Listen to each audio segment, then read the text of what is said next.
જો ભાઈ આજે ગણપતિ બાપાનો આપણો છેલ્લો દિવસ હતો, વિસર્જન પતી ગયું છે. દુઃખ તો છે કે ભાઈ આજે છેલ્લો દિવસ છે, હવે આરતી બારતી કરવા નહીં મળે. પણ આ તો શું છે, પ્રથા છે કે 10 દિવસ પછી આપણે વિસર્જન કરવું પડે, તો આજે પતાવી દીધું છે, તો તમે જોઈ લો.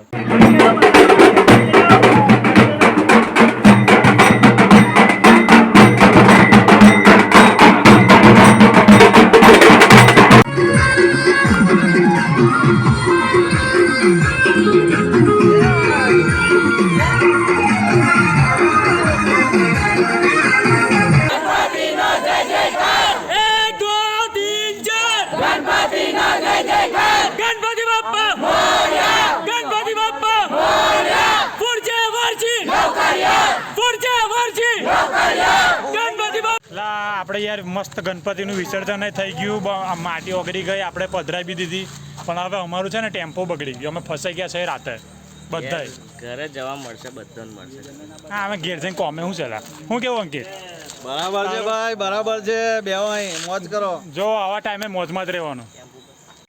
જોઈ લીધું ને ભાઈ, વિસર્જન છે ને આવી રીતે થાય.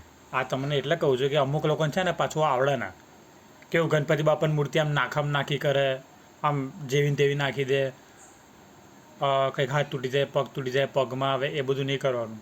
આવી રીતે શાંતિથી મૂર્તિને ડૂબાડવાની હોય.